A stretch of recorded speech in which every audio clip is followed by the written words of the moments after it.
We find inspiration from every one of our family members, from our careers, from somebody we look up to. Today, we're going to broaden this topic of balance in life and in resonance. We each have a natural pace. We struggle often to find a consistent balance in our lives. In order to inspire balance and harmonious living, this year's conference will address the topics of cultural identity, work-life balance, and emotional health.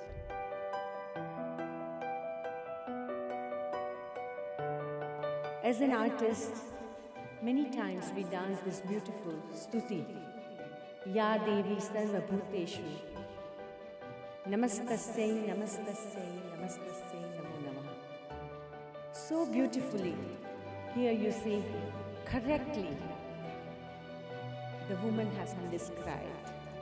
The power of creation, motherhood, the power of wealth, intellect, meditation lies within all of us, irrespective of any gender, whether you're a man or woman.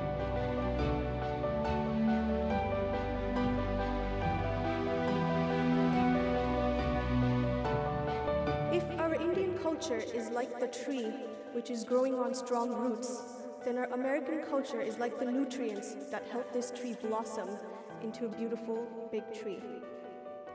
Since we have the fortune of having the best of both cultures, how can we take these cultures and maximize the benefits that we can get from being both Indian and American?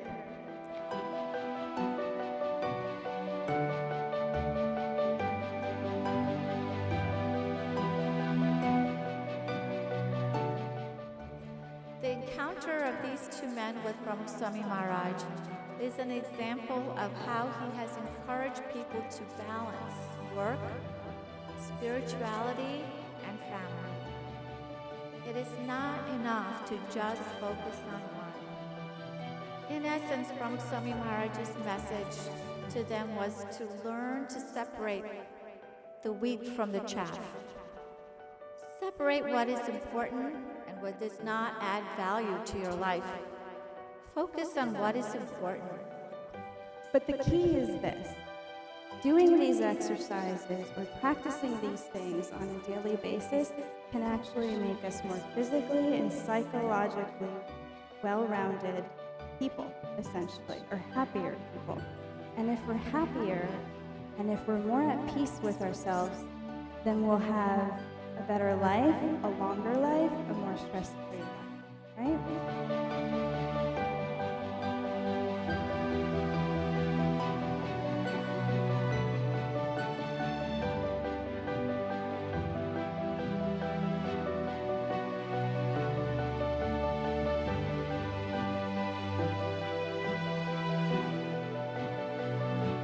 What I'm taking home is take a pause, think for a second, have a good work-life balance where give time to your family, your loved ones. Life is too short, make it most of what you can get from it. These conferences are actually about the women, the way we live, the challenges that we face, and how to overcome them. And I think a lot of these questions are always in our mind, and we may ask our friends, but we never loudly talk about it. And it is really great to hear from these experienced ladies who actually come upon the podium and share their own personal life and how they face the challenges and how they solve it. And hearing, important information from them, I feel like, I go through the same thing. And actually hearing how they deal with it helps me to think about how I should be dealing with them. So I think these conferences are extremely helpful, especially for the women who is trying to balance between East and Western culture, and also being a mom and raising kids and actually continuing with her